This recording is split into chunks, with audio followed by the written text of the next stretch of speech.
Noong Lunes, ika-29 ng Disyembre 2025, ang dating two-time heavyweight champion na si Anthony Joshua ay nasangkot sa isang malubhang aksidente sa kalsada sa Lagos-Ibadan Expressway sa Nigeria.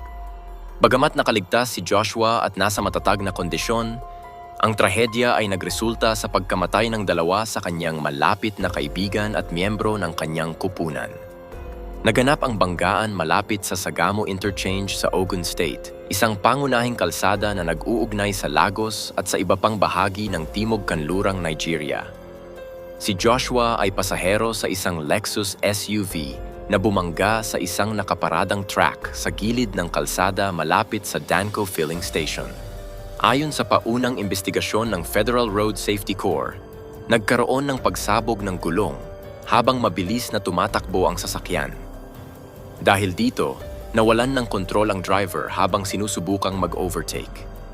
Sa kasamaang palad, pumanaw sa mismong lugar ng aksidente sina Sinaghami na kanyang strength and conditioning coach at Latif Lats Ayodele na isang trainer at matalik na kaibigan.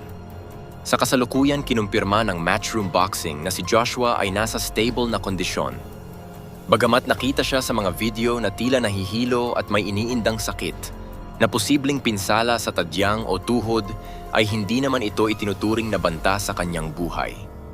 Inilipat siya mula sa Sagamo patungo sa isang lihim at espesyalisadong pasilidad sa Lagos para sa mas masusing obserbasyon at gamutan.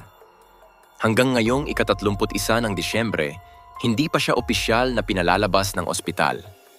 Gayunpaman, ayon sa mga doktor, hindi niya kailangan ng operasyon at maayos siyang nakikipag-usap sa kanyang pamilya.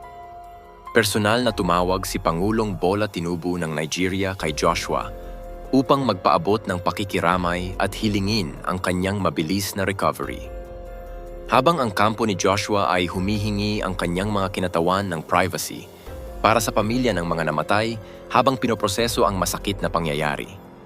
Samantala, kinumpirma ng kanyang promoter na maayos ang lagay ni Joshua at labis ang kanilang kalungkutan sa pagkawala ni Naghami at Ayodele, na itinuturing na mahahalagang bahagi ng karera ng boksingero. Nag-post din ng mensahe si Jake Paul na tinalo ni Joshua noong Disyembre 19. Mas mahalaga ang buhay kaysa sa boxing. Ipinagdarasal ko ang mga pumanaw at ang mabilis na recovery ni AJ. Dahil sa trahedyang ito, pansamantalang nakahinto ang lahat ng plano para sa kanyang boxing career, kabilang ang inaasahang laban niya kay Tyson Fury sa 2026.